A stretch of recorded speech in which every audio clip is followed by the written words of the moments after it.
वर्ष की अवधि अज्ञातवास में व्यतीत करने के पश्चात पांडव अपनी मातृभूमि हस्तिनापुर लौटे। परंतु अर्जुन एवं युधिष्ठिर को इस बात का ज्ञान नहीं था कि उनकी मातृभूमि अब रणभूमि में बदलने वाली थी। उनके अनुज दुर्योधन तथा दुशासन के हृदय एवं दिमाग पर दुष्टता के भयंकर मेघ छाए हुए थे। उनके हृदय में ईर्ष्या, लालच और स्वार्थ का विष प्रवेश करवा चुके थे शकुनी मामा। ओ बारा, ना भांजे ना हस्तिनापुर केवल तुम्हारा है। त्रिशंकु समान अवस्था हो चुकी थी भीष्म पिता की। एक दिशा में कौरव और द्वितीय दिशा में पांडव। केंद्र में संकटमय परिस्थिति में था उनका हस्तिनापुर, परंतु समय के चक्र को कौन रोक पाया है? पुत्र दुर्योधन, हस्तिनापुर की सुरक्षा एवं सुख समृद्धि का उत्तरदायित्व मेरे इन बूढ़े कंधों पर है। इन्हें मलिन देह के बोझ तले ना दबाओ। पांडवों ने वचन के अनुसार 13 वर्ष अज्ञातवास में व्यतीत किए हैं। अब समय आ गया है कि तुम भी अपने वचन का पालन करो। ना भांजे ना, चौपड़ में फेंके हुए पासे और मुख से निकला हुआ शब्द अमूल्य होता है। भावनाओं में विलीन होकर आज का समय मत गंवाओ पुत्र। हस्तिनापुर के सिंहासन पे तुम्हारा जन्म सिद्ध अधिकार है, केवल तुम्हारा। समझ रहे हो ना? मैं तो समझ रहा हूं मामा श्री, किंतु ये पितामह इस बात को नहीं समझ पा रहे। पितामह, मेरे शब्द कर्ण प्रिय नहीं किंतु सत्य अवश्य हैं। अर्जुन, हस्तिनापुर का सिंहासन तो दूर, हस्तिनापुर की मिट्टी पर भी तुम पांडवों का कोई अधिकार नहीं। दुर्योधन, हस्तिनापुर पर केवल पांडवों का अधिकार है, केवल पांडवों का। पौ बारा, पितामह अपने प्रिय अर्जुन को स्मरण करा दें। 13 वर्ष पूर्व चौपड़ की बाजी में हस्तिनापुर तो क्या, वो अपनी धर्म पत्नी को भी हार चुके थे। अपने ज्येष्ठ भ्राता की जंघा पर आसन ग्रहण कराने के लिए जब द्रौपदी को केश से खींचकर इस राज दरबार में लाया गया था, उस क्षण भिक्षुक जैसी अवस्था थी आप लोगों की। ऐसा व्यतीत होता है कि वो क्षण आपके चित्त से उतर गए। दुर्योधन, तुम तो ऐसे कठोर हृदय के नाते ये अवश्य किसी मलिन विचारधारा वाले व्यक्ति की संगत का असर है। तुम दोनों मेरे अनुज हो, प्रिय हो मेरे। आपस में बैर करना उचित ना होगा। मैं हाथ जोड़कर यह विनती करता हूं कि हस्तिनापुर के 5 गांव हमें सुपुर्द कर दो। आप हमारे ज्येष्ठ भ्राता हैं, इसलिए मैं आपसे अनुरोध करता हूं कि अगले 5 क्षणों में अपने पांव को बाहर की दिशा में ले जाइए, अन्यथा पांडवों के मृत्यु के उपरांत 5 अर्थी भी प्राप्त ना होगी आपको। दुर्योधन!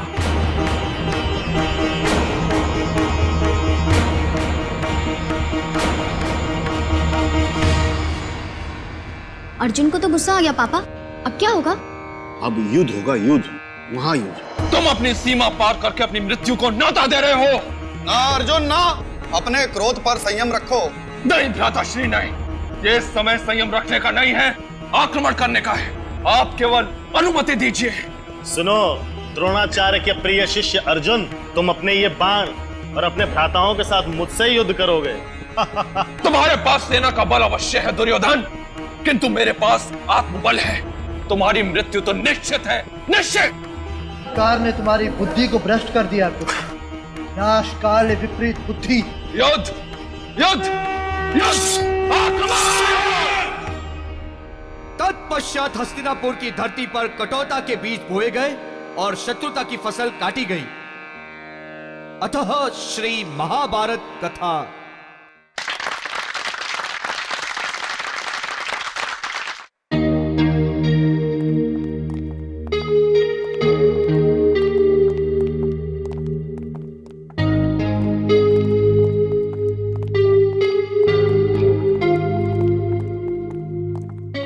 पापा,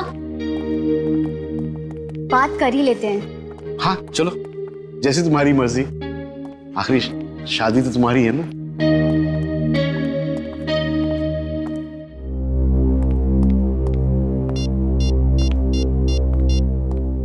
हेलो जी, नमस्ते सेठ जी, मुड्डू बोल रहा हूँ। सॉरी मैं आपका फोन उठा नहीं पाया, मेरा शो चल रहा था। हाँ हाँ सेठ जी, हम क्यों नहीं आएंगे।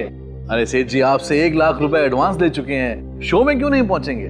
समय अनुसार हम सब लोग सीरकपुर पहुंच जाएंगे। बस आपसे एक विनती है सेठ जी, आप मेरे कलाकारों के लिए वहां पर खाने पीने और रहने की व्यवस्था अच्छे ढंग से कर दीजिएगा। ओके सेठ जी। जी जी, नमस्ते, नमस्कार।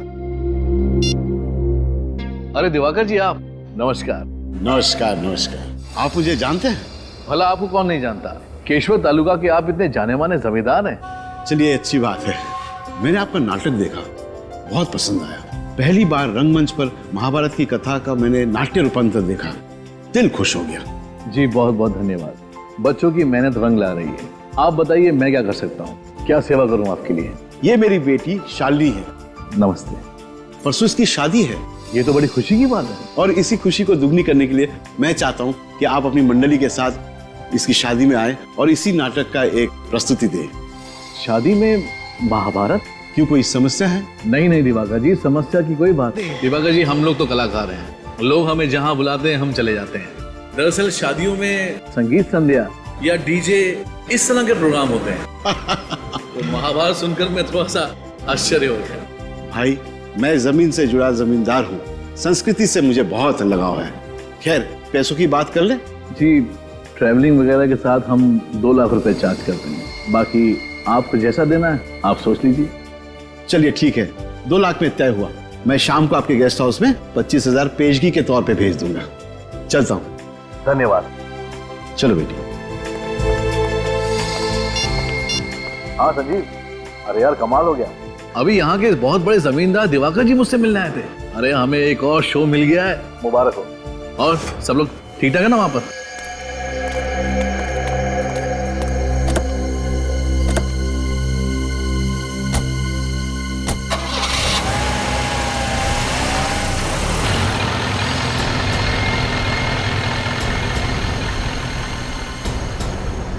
देखो, मैं तुमसे पहले भी कह चुका हूँ और फिर से कह रहा हूँ, ये सब काम अब मुझसे नहीं होगा। और आज रात को ही मैं यहाँ से वापस जा रहा हूँ। मुझे रोकने की कोशिश मत करना, वरना मैं तुम्हारी पूरी पोल खोल दूंगा। चाहे उसके बाद मुझे सजा क्यों न भुगतनी पड़े, मैं तैयार हूँ। समझे? समझ गया। तुम्हारे जैसे होनहार कलाकार को मैं खोना तो नहीं चाहता, मगर क्या करूं, जाने वाले को कौन रोक सका है। मतलब क्या तुम्हारा? दुर्योधन का वध वैसे तो भीम ने किया था, मगर अफसोस ये काम अब मुझे करना पड़ रहा है। बेटा के लाश ठिकाने लगा दो।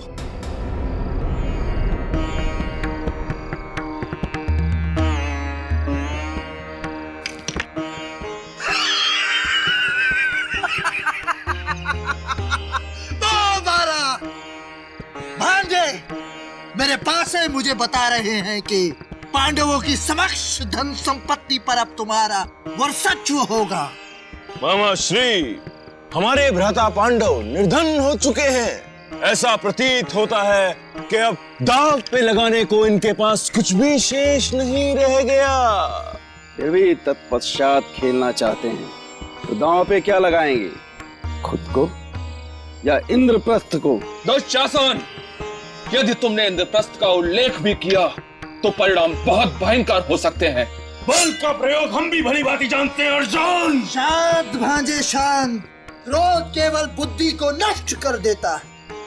पांडव परिस्थिति वश विचलित हो गए हैं, इन्हें क्षमा कर दो।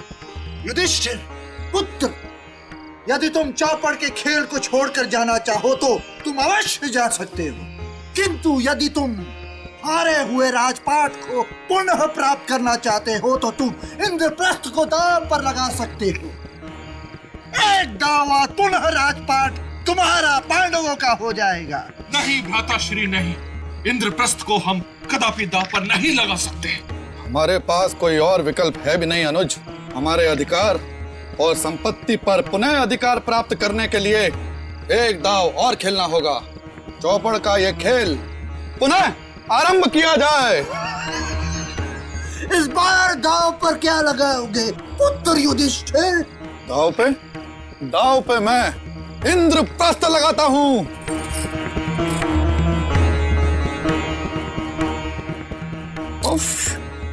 ये गहनों का वजन कितना ज्यादा है। सारी रस्में पूरी होने तक मैं इनका वजन कैसे झेलूंगी? दीदी, शादी करनी है, वजन तो झेलना पड़ेगा ना। और वैसे भी आज एक ही दिन की तो बात है। जब आपकी शादी हो जाएगी ना, ये सारे गहने ना मुझे दे देना। अच्छा, मैं इनके वजन झेलने के लिए तैयार हूँ।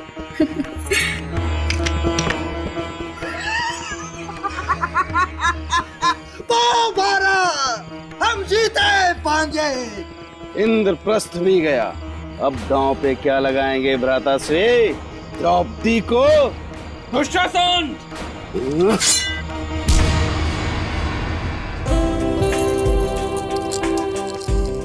तुम्हारा फोन रिंग हो रहा है।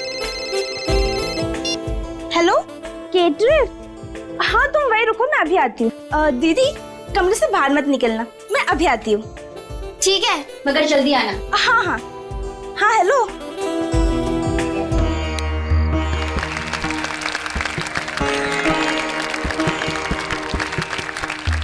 क्या बात है दिवाकर जी, अतिथियों का स्वागत आप इस तरीके से करेंगे? जी बिल्कुल, वेशभूषा, लाइट, सेटिंग सब कुछ एकदम परफेक्ट है।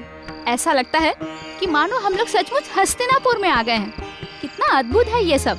हाँ, कि जो भी चीज कम पड़ रही है ना, आप मुझे पहले बता दीजिए, बाद में मुझे कोई प्रॉब्लम नहीं चाहिए। हाँ अच्छा, स्वीट्स और अरे लेकिन वो तो मंगवाया था ना मैंने।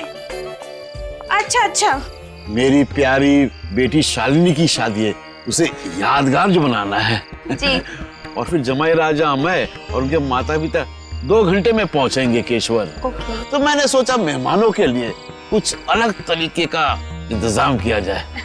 बुद्धू साहब जी, बहुत बहुत धन्यवाद जी, बहुत बहुत शुक्रिया, बहुत बहुत शुक्रिया। आप लोगों से निवेदन है, कृपया भोजन के लिए पधारे। आइए।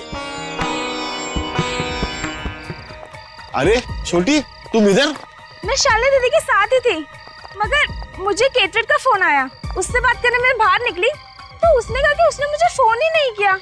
इसका मतलब शालिनी, चलो चलो।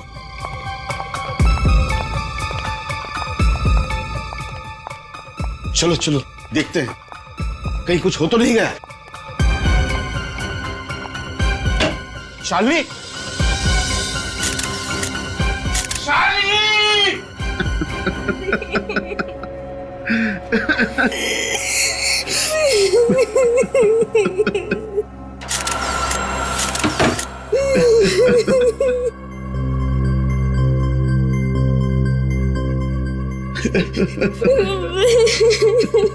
खून की उंगलियों के निशान, इस कांच को उसने कट करके अंदर आया है। वो एक गहना नहीं छोड़ा उसने शालिनी के बदन पर का भी, और ना अलमारी में जितने गहने थे वो भी, सारे के सारे लूट कर गया। सर, खूनी पूरी प्लानिंग के साथ आया था। आश्रया, मौका देख के उसने ये सब किया है। जैसे उसने देखा कि सारे बाराती वहां मंडप में थे शादी के, और ये शालिनी बेचारी अकेली थी, बस उसने अपना काम कर लिया। लेकिन सर, शालिनी के गले पर ये जो निशान है, ये निशान कैसे बना होगा? ये तो बड़ा अजीब सा निशान।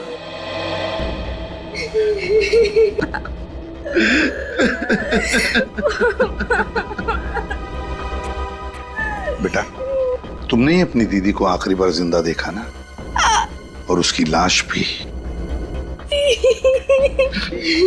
उसको पैसे और गहने चाहिए था तो मुझसे मांग लेता, मेरी जान ले लेता था। मेरी मासूम बच्ची को क्यों मार डाला?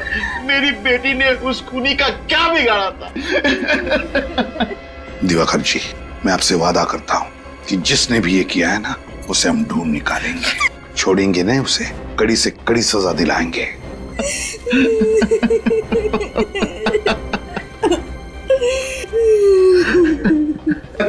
निशान उठाओ। लेकिन सर, एक बात समझ में नहीं आ रही है। क्या? ना कोई हाथापाई हुई, ना किसी हथियार का इस्तेमाल किया गया, फिर शालिनी के गले पर ये निशान कैसे बना? ये निशान कैसा, ये साळुंके ये बताएगा, और साळुंके ये भी बताएगा कि शालिनी की मौत हुई कैसे। इसकी शादी की सारी वीडियो फुटेज देखते हैं, सारी की सारी वीडियो फुटेज। दिवाकर जी ने इतनी कड़ी सिक्योरिटी का बंदोबस्त किया था, उनकी सुरक्षा की जिम्मेवारी आप लोगों की थी, फिर भी इतनी बड़ी लापरवाही होगी। उनकी बेटी का खून हो गया, लाखों के गहने चोरी हो गए, आप लोग कहते हैं आपने किसी बार वाले को अंदर आते जाते नहीं देखा। क्या कर रहे थे आप? हमारा विश्वास कीजिए सर, हम तो कड़ी निगरानी रख रहे थे। शालिनी मैडम के कमरे में इतने सारे गहने थे कि उन्हें कोई बाहर ले जाए और हमारी नजरों से बच जाए, ये हो ही नहीं सकता। बाहर वाला नहीं, इसका मतलब ये हुआ कि ये काम किसी अंदर वाले का ही है। क्या आप हम पर शक कर रहे हैं?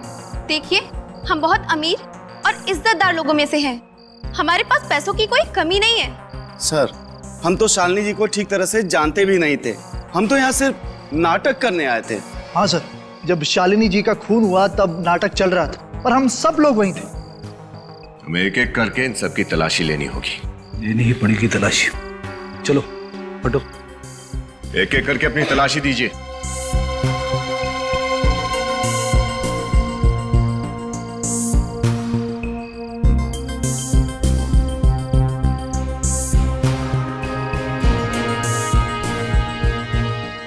हाथ नीचे, सीधे खड़े, पर्स दिखाइए।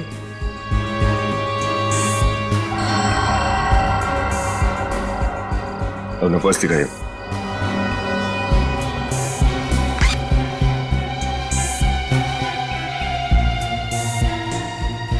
किसी के पास भी कुछ नहीं है। फिर ये गहने गए कहां? शालिनी का खून किसने किया? मामला उलझता ही जा रहा है। सीआईडी वाले तहकीकात करने आए हुए हैं। अब सुबह तक यही इंतजार करना होगा। खतरा है, लेकिन कोई ना कोई रास्ता तो होगा।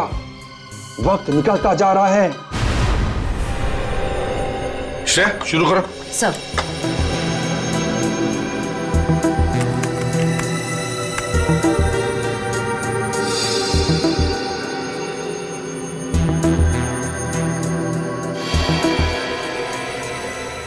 बहुत धूमधाम से की है शादी दिवाकर ने अपनी बेटी की।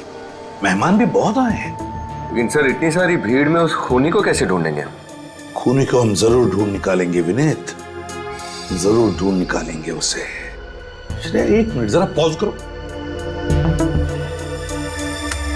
ये जो आदमी पीछे खड़ा है, चुप कर क्यों खड़ा है? ये लगता है किसी पे नजर रख रहा है, मगर किस पर? कौन हो सकता है ये? है कौन ये कलाकार? सर, जब हम सभी कलाकारों से पूछताछ कर रहे थे तब ये वहां पे नहीं था। वहां पे नहीं था ये? नहीं सर। श्रेया, काम करो, इन दोनों लोगों के वीडियो में से फोटो बना लो। जरूर इन दोनों का कोई ना कोई कनेक्शन है चोरी और खून में। लेकिन जिसने भी ये गहने चुराए हैं, लेकर कहां गया होगा वो गहनों को? शादी में इतनी टाइट सिक्योरिटी थी, उसे तो पता ही होगा सिक्योरिटी के बारे में। सर, कहीं सख्त पहरे की वजह से उसने वो गहने वहीं कहीं तो नहीं छिपा दिए जहां पर ये शादी हो रही थी? ये बात तो है सर। अगर वो गहने चुरा कर भागने की कोशिश करता तो पकड़ा जाता। लेकिन सर, हमने उस जगह का चप्पा चप्पा छान मारा था। गहने तो कहीं नहीं मिले थे और हमारा कांस्टेबल भी तो है वहां पर। एग्जैक्टली, हमारा कांस्टेबल भी तो था उधर। तो फिर कहां छुपा के रखे होंगे? मुझे नहीं लगता उसने शादी के मंडप में वो गहने छुपा के रखे हैं। मुझे तो लगता है उसने गहने घर के बाहर छुपाए हैं, जमीन के नीचे। आसान के बोल। पता चल गया कैसे मौत हुई लड़की की? देखिए मद्दू साहब, हम सब यहाँ केवल अपने शौक के लिए काम नहीं करते, अपना पेट पालने के लिए भी काम करते हैं। अगर आपने हमें हमारे पैसे नहीं दिए ना, तो हम सीरकपुर जाकर शो नहीं कर पाएंगे। अरे मेरे भाई केतन, तुम इतना गुस्सा क्यों हो रहे हो? और अगर तुम सीरकपुर नहीं आए तो फिर युधिष्ठिर का किरदार कौन करेगा? आप निभा लीजिए ना सर। युधिष्ठिर, भीम, अर्जुन, नकुल, सहदेव, सब आप निभा लीजिए सर। ये तुम क्या कह रहे हो? देखिए सर, बिन आहार कलाकार बेकार, हमसे नहीं हो पाएगा सर। हमें हमारे पैसे दे दीजिए। क्यों? हाँ, तुम सभी अच्छी तरह से जानते हो कि अभी हाल ही में दिवाकर जी की बेटी की मौत हुई है, और ऐसे हालातों में मैं उनसे पैसे कैसे मांग सकता हूँ? कैसे मांग सकता हूँ मतलब? हमें क्या पता कैसे मांगे सर। सर देखिए, हम मुफ्त में काम नहीं कर पाएंगे। हम भी नहीं करेंगे। अगर ऐसे ही चलता रहा ना सर, तो ये मंडली यही टूट जाएगी। मैं भी छोड़ के चला जाऊंगा। हम सब छोड़ देंगे। हम भी छोड़ देंगे। कमाल करते हैं आप लोग। ऐसे कैसे मंडली छोड़ने की धमकी दे रहे हैं आप, जबकि आप सब ने मुझसे 25 शो करने का वादा किया था। 25 शो करने का। संजीव, समझाओ यार। आपने भी तो इस नाटक के खत्म होने के बाद में हमें पूरे पैसे देने का वादा किया था ना मुद्दू साहब। जिया, केतन, मुद्दू साहब पे क्यों इतना दबाव डाल रहे हो तुम लोग? पैसे चाहिए ना आप लोगों को? हाँ। सीरतपुर के शो के बाद मिल जाएंगे पैसे। तब तक मंडली छोड़ने की बात कोई नहीं करेगा, समझे? सर देखिए, आप सीनियर हैं, आप जो बोलेंगे मानेंगे हम, लेकिन सर सीरकपुर के शो के बाद हमें हमारे पैसे दे दीजिएगा। ठीक है, अब जाइए और जाके सो जाइए, सुबह निकलना है सीरकपुर के लिए। जी सर।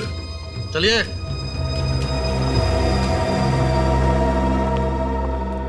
थैंक यू संजीव, ये सब लोग सिर्फ तुम्हारी बात सुनते हैं। आज के बाद तुम ही इन सबको संभालो। और हाँ, उस दिनेश को भी पता नहीं बिना बताए वो कहाँ गायब हो गया। कोशिश कर रहा हूं मैं। जाओ तुम भी सो जाओ। Good night. Good night.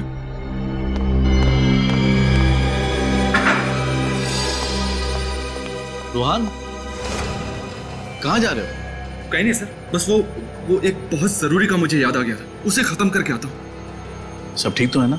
हाँ सर, सब ठीक है, कोई टेंशन नहीं है, मैं अभी आता हूँ। हाँ? और हाँ, जल्दी आना। हाँ सर।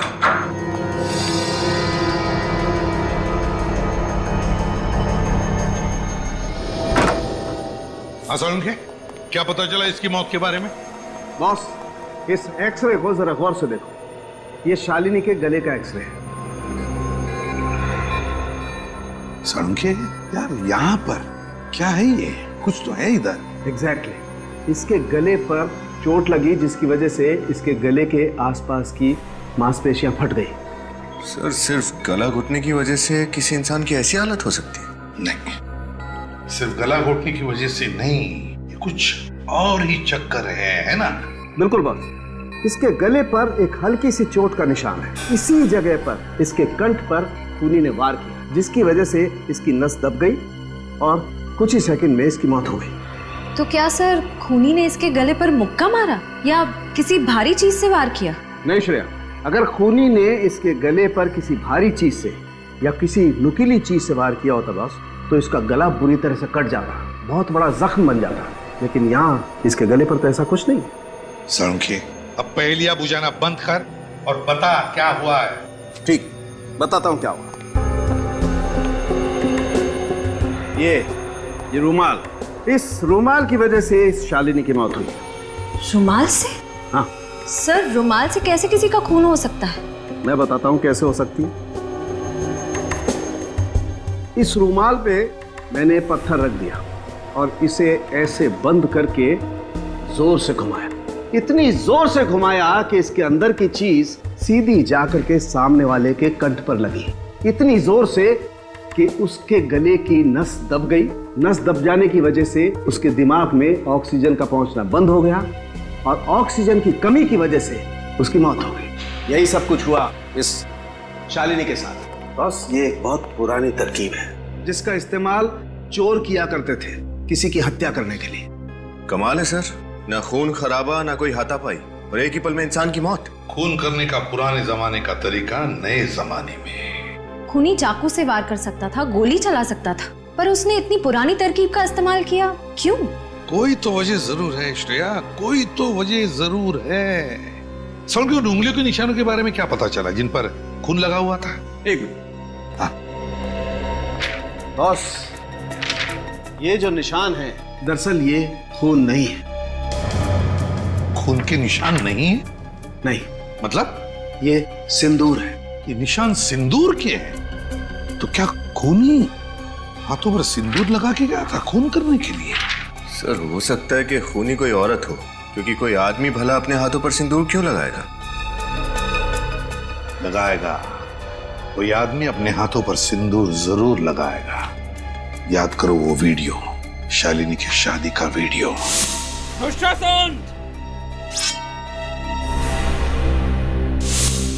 याद आया विनीत? शालिनी की शादी की वीडियो में एक नाटक चल रहा था, महाभारत का नाटक, और उस नाटक के एक कलाकार के हाथ में सिंदूर लगा हुआ था। सिंदूर, तो कहीं ये खून उस सिंदूर वाले कलाकार ने तो नहीं किया? ढूंढना पड़ेगा इस सिंदूर वाले कलाकार को।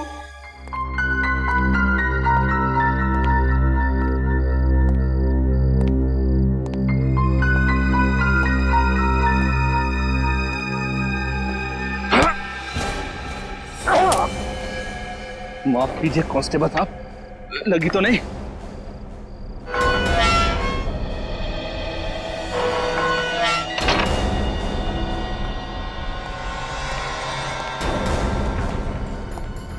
सीआईडी के यहाँ पहुंचने से पहले मुझे अपना काम खत्म करके जल्दी यहाँ से निकलना होगा।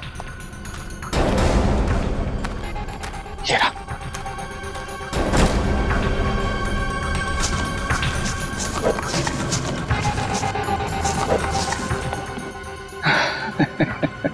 मजे आ गए। जिंदगी भर के लिए गरीबी से छुटकारा मिल गया।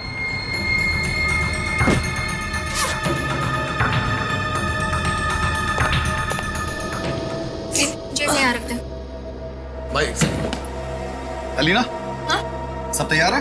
हाँ, सब तैयार है। गाड़ी भी आते ही होगी हमें ले जाने के लिए। 9 बजे तक पहुंच जाएंगे हम लोग। संजीव, अरे यार संजीव, बचा ले मुझे यार।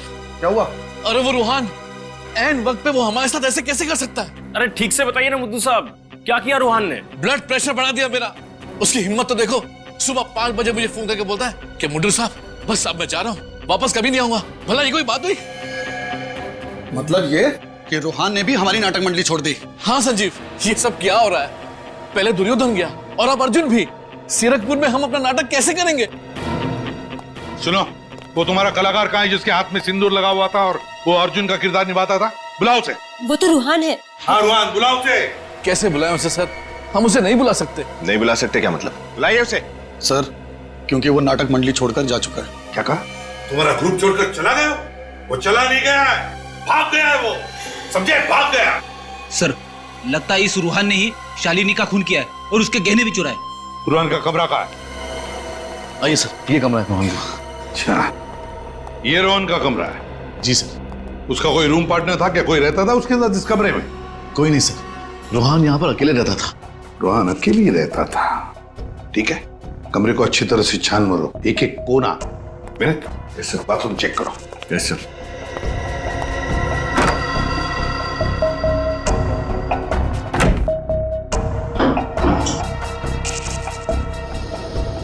सर? हाँ, क्या है विनीत? ये देखिए सर, मिट्टी।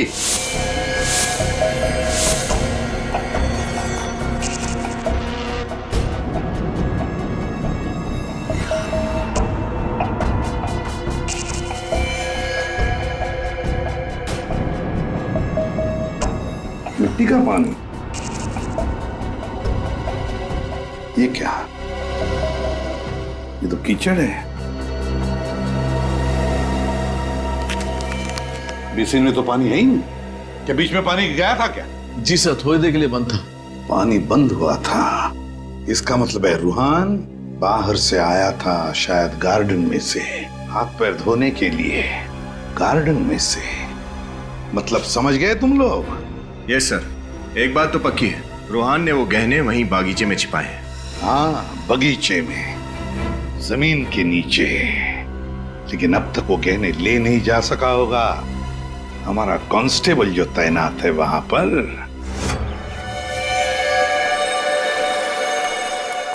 माय गॉड, देखो इसकी नब्ज चालू है क्या?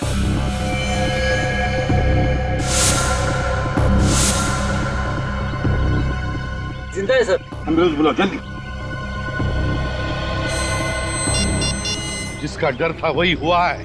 गार्डन की तरफ चलो।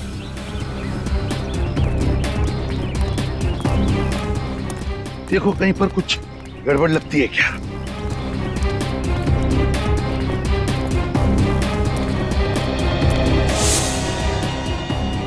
जूतों के निशान।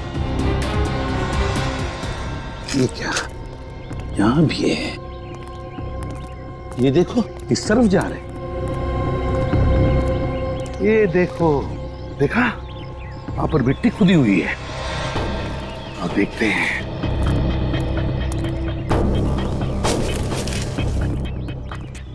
ये देखो, मिट्टी खुदी हुई है। मतलब रूहान ने गहने यहीं पर छुपा के रखे थे, यहीं पर। फिर गहने उठाए और भाग गया, हमारे कांस्टेबल को बेहोश करके। वो देखो क्या चमक रहा है, जरा देखो श्रेया।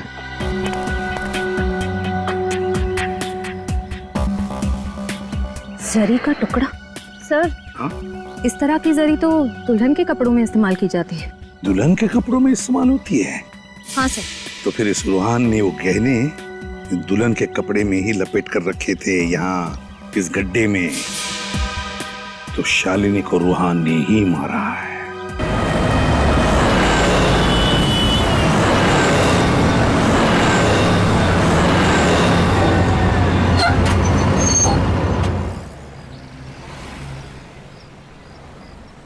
चलो भाई, पहुंच गए सीरकपुर। और ये रहा हमारा डाक बंगला। आ जाओ भाई सब लोग। मुद्दू साहब, पता नहीं हमारी नाटक मंडली को किसकी बुरी नजर लग गई है। ये दिनेश अचानक गायब हो गया और ये रूहान, चोरी और कत्ल का इल्जाम है उस पर। सीआईडी भी ढूंढ रही है। क्या होगा हमारे नाटक का? अब किसी ने सपने में भी तो नहीं सोचा था ना कि रूहान एक अपराधी निकलेगा। देखो भाई, केशवर में जो कुछ हुआ उसे भूल के अपने काम पे ध्यान दो। रात गई बात गई। लेकिन हाँ संजीव भाई, आज रात में जो 7 बजे का शो है उसका क्या होगा? तो क्या होगा? लाइट, साउंड और स्टेज की जिम्मेदारी हमारी है और उसे हम अच्छे से निभाएंगे। क्यों? और जगह भी चेक कराएंगे। लेकिन हाँ मुद्दू साहब, बतौर मैनेजर की जिम्मेदारी तो आपको अच्छे से निभाइए। मुद्दू साहब, एक ही कलाकार क्या अर्जुन भी बनेगा और शकुनी भी? नहीं, अपने साथ साथ आप हमारा भी मुंह काला कराएंगे। कम से कम कलाकार का तो इंतजाम करके दीजिए। अरे यार, संजीव कलाकार है, कोई भाजी तरकारी नहीं कि मार्केट गए और पाव किलो और किलो के हिसाब से ले आए। मैं कोशिश कर रहा हूँ ना यार। चल आओ सब आओ। सर, इस किट्टू पाने वाले को पूछ के देते हैं, शायद इसे कुछ पता हो। जी कहिए साहब, हमारा ही नाम किट्टू है। हम लोग सीआईडी से हैं। सीआईडी?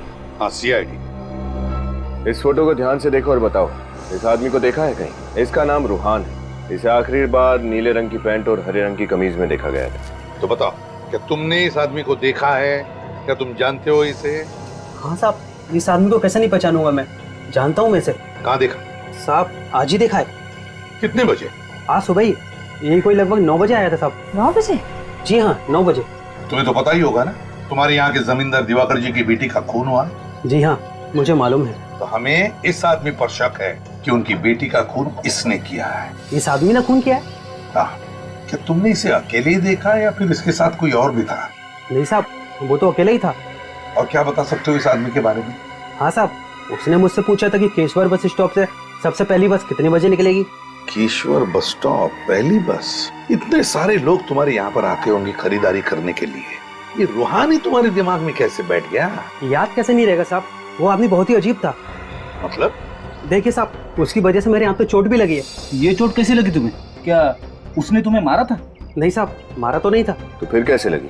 जब आखिरी बार आया तब।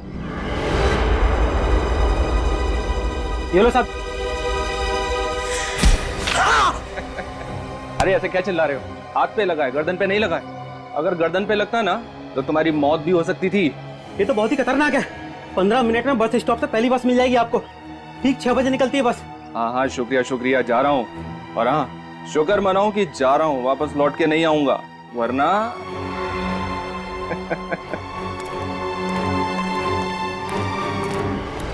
रुमाल में पत्थर बांधकर रुमाल घुमाता था।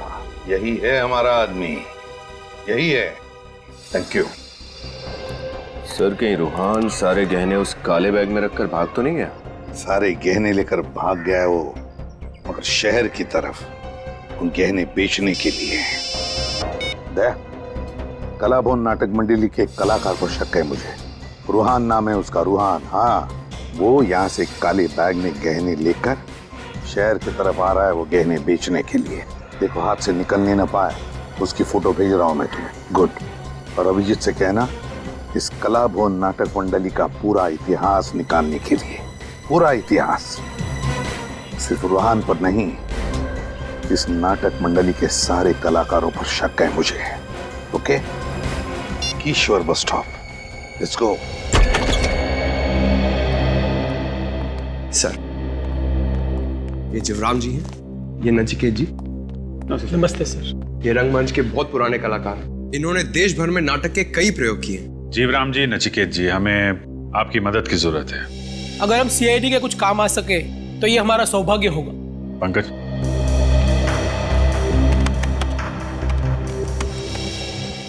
आप लोग ये फोटो देखिए, इसके बारे में क्या जानते हैं आप लोग?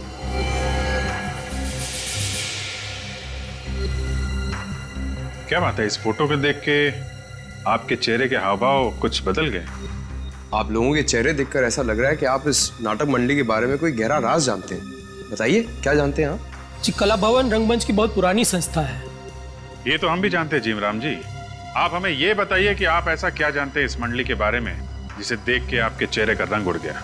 सर, हमारे नाट्य जगत का सुहाना काल चल रहा था, तब इस कला भवन के कलाकारों ने उस पर ग्रहण लगा दिया। कलाकारों ने ग्रहण लगा दिया? वो कैसे? जी, कलाकारों के रूप में बहरूपिये थे, बहरूपिये। कलाकारों के बेस में ये चोरों की टोली थी। ये क्या कह रहे हैं आप? कला भवन के कलाकार चोर थे? जी साहब। अच्छा, ये लोग सिर्फ छोटे शहरों में ही अपने शिकार करते थे या फिर बड़े शहरों में भी जाते थे? सर, सिर्फ छोटे शहरों में। और उनकी एक खासियत थी, वो नींद में लोगों का खून करते थे और उनके जेवर और पैसे लेकर गायब हो जाते थे। तो फिर ये लोग कभी पकड़े कैसे नहीं गए? पता नहीं साहब, हर बार बच जाते थे। और उस जमाने में ज्यादा पाबंदियां भी तो नहीं थी। उस जमाने में? ये कितने साल पहले की बात कर रहे हैं? ये सब 1890 की बात कर रहे हैं। 1890? कला भवन नाट्य संस्था का आरंभ 1890 में हुआ था। तब उसमें सिर्फ 5 लोग थे। धीरे धीरे संख्या बढ़कर 15 की हो गई। कुछ सालों तक चोरी करने के बाद अचानक एक दिन ये टोली गायब हो गई और फिर 1995 में फिर से कुछ कलाकारों ने मिलकर इसी नाम से संस्था शुरू की। लेकिन सर, आप कला भवन के बारे में इतने सारे सवाल क्यों पूछ रहे हैं सर? नचिकेत जी, कला भवन के कलाकारों ने कला भवन की घिनौनी कला फिर से दिखानी शुरू कर दी है। फिर से शुरू कर दी? जी हाँ। कल एक शादी में नाटक के दौरान उन्होंने दुल्हन का खून कर दिया और उसके गहने लूट लिए। आप दोनों एक बात बताइए, कला भवन के इतिहास के बारे में आपको इतनी सारी जानकारी कहाँ से मिली? नाट्य संग्रहालय में से। उसमें सभी जानी मानी संस्थाओं की जानकारी दर्ज की जाती है। दिवाकर जी की बेटी का खून और चोरी का तरीका उन्हें संग्रहालय से मिला होगा। सर, मुझे नहीं लगता ये मुमकिन है।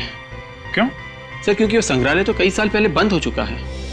सर, नाट्य संग्रहालय के बंद होने के बावजूद इन अपराधियों को लूटपाट और खून करने के तरीके के बारे में जानकारी कहाँ से हासिल हुई? जानकारी तो कहीं ना कहीं से निकाल ली होगी निखिल, लेकिन मुद्दे की बात यह है कि 1890 में कला भवन के कलाकारों ने खून करना और लूटपाट करना शुरू किया था और उन्हीं से प्रेरणा लेके कला भवन की इस नई टोली के किसी कलाकार ने शालिनी का खून कर दिया है। सुनिए।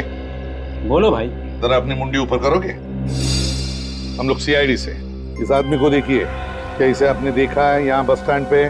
चेहरा कैसे याद रहेगा साहब? इस काउंटर पर इतने लोग आते हैं, कैसे याद हो सकता है? अच्छा, एक बात बताओ, यहाँ से जितनी भी बसें जाती हैं सुबह 9 बजे, क्या वो वापस लौटी हैं? देख के बताता साहब, लॉन्ग रूट की 4 बसों को छोड़कर सारी बसें आ चुकी। ये जो बस आ रही है, क्या वो भी यहाँ से 9 बजे गई थी? हाँ साहब, ये 9 बजे गई थी। एक राउंड पूरा करके अभी आई है। Thank you.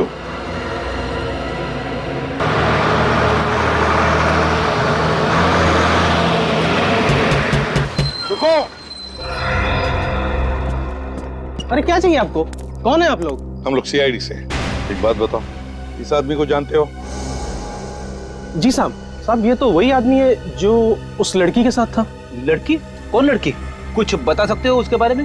हाँ साहब। साहब, उसने लाल रंग की स्कर्ट पहनी हुई थी, व्हाइट शर्ट, बड़ा सा चश्मा लगाया हुआ था, स्कार्फ और पाँव में लंबी एड़ी वाला सैंडल था साहब, जैसे वो शहर की लड़कियां पहनती है ना साहब, वैसा। और क्या बता सकते हो? साहब, हम जब यहाँ पर पहुंचे तब तो ये लड़की यहाँ अकेली खड़ी हुई थी, शायद इसी आदमी का इंतजार कर रही थी। बाद में जब बस यहाँ से निकलने लगी तो ये आदमी यहाँ भागता हुआ आया। ये दोनों एक दूसरे को देखकर मुस्कुराए, फिर हमारी बस में चढ़ गए। अच्छा, और उतरे कहाँ? साहब, वेलापुर स्टॉप पे उतरे थे 11 बजे। वेलापुर 11 बजे? मतलब ये रूहान वेलापुर गया है। वेलापुर। घड़ी आ चुकी थी संबंधों के प्रलय की। निश्चित करना था दानवीर करण को कि वो किसका समर्थक बने, अपने परम मित्र एवं संरक्षक दुर्योधन का या अपने सौतेले भ्राता पांडवों का।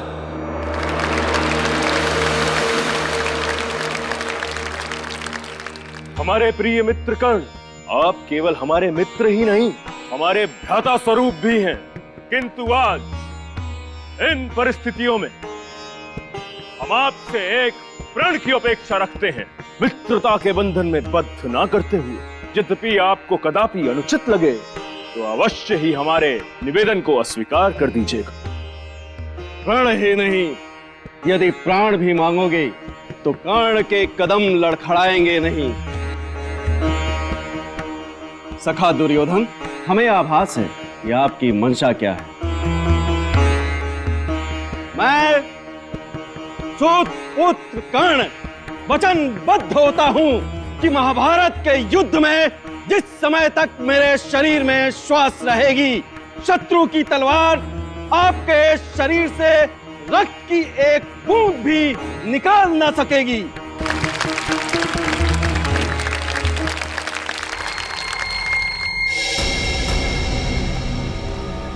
सर, इस गांव वाले ने फोन करके मुझे बताया कि यहाँ पे एक लाश गिरी है। उसके बाद तुरंत मैंने आपको फोन किया सर। ये देखिए सर, यही वो लाश। माय गॉड, पलटाओ इसे।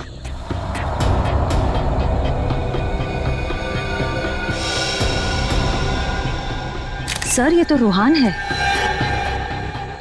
अरे बैग खोलो।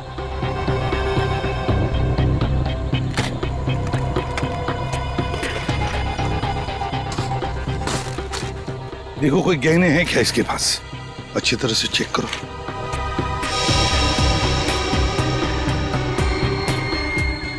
नहीं सर, इसकी जेब में भी कुछ नहीं है।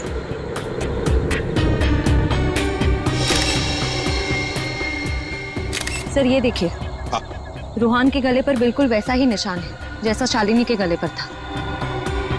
सर, वो काला बैग भी कहीं नजर नहीं आ रहा है।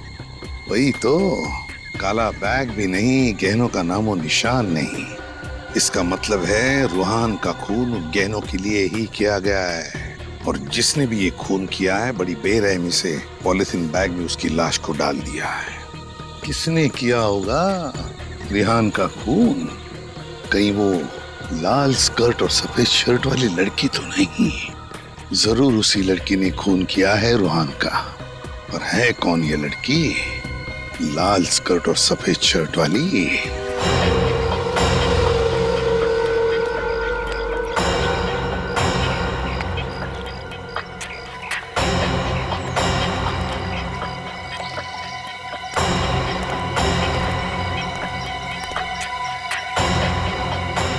सर। हाँ विनोद। सर, रूहान की लाश को फोरेंसिक लैब भिजवा दिया सर। गुड। सर, हाँ, आसपास कहीं पे सुराग या सबूत भी तो नहीं है। अब कैसे पता चलेगा कि रूहान का खून किसने किया है? सुराग और सबूत नहीं मिला तो क्या हुआ फ्रेडी? गवाह तो हैं, लोगों की गिनती भी बढ़ गई है।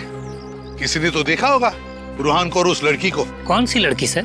जिस लड़की की हम बात कर रहे हैं उसने लाल रंग की स्कर्ट पहनी हुई थी, सफेद रंग की कमीज, एक काला चश्मा लगाया हुआ था और स्कार्फ ओढ़ा हुआ था। मैंने नहीं देखा साहब। मैंने देखा था साहब।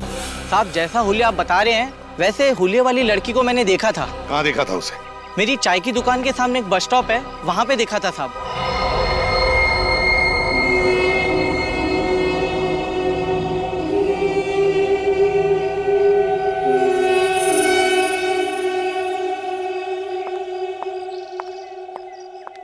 एक फोन करना था। लोकल का 5 और एसटीडी का 10 रुपया 1 मिनट का। ठीक है।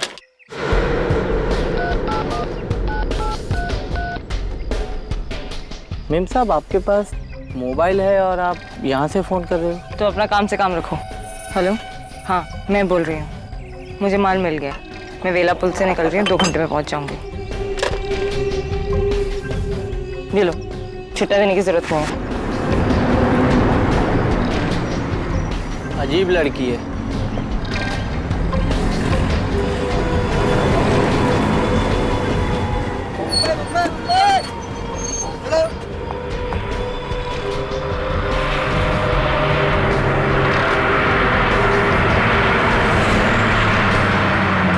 मुंबई जाने वाली बस में बैठी? हाँ साहब, मुंबई जाने वाली बस ही थी। यही लड़की है, इसी ने रूहान का खून किया है, इसी लड़की ने। फोन पे माल की बात कर रही थी, इसका मतलब वो गहने भी उसी के पास है। लेकिन एक बात समझ में नहीं आई सर। क्या? यहाँ से मुंबई का रास्ता करीब 4 घंटे का है, लेकिन उसने फोन पर कहा कि वो 2 घंटे में पहुंच रही है। अच्छा, मुंबई 4 घंटे की दूरी पर, और उसने फोन पर कहा कि वो 2 घंटे में पहुंच जाएगी।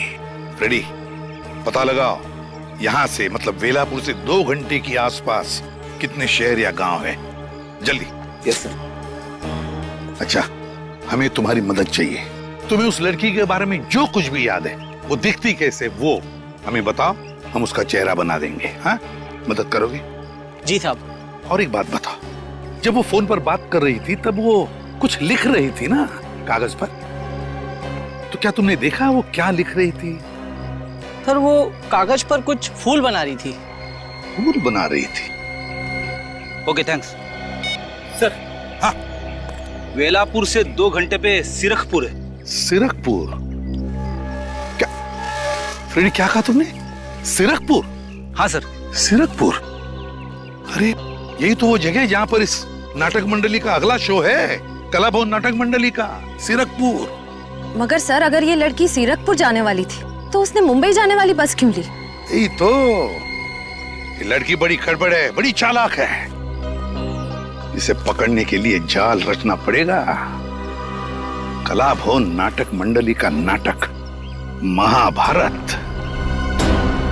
Mahabharat. For more updates, subscribe to our channel, click the show links and enjoy watching the videos.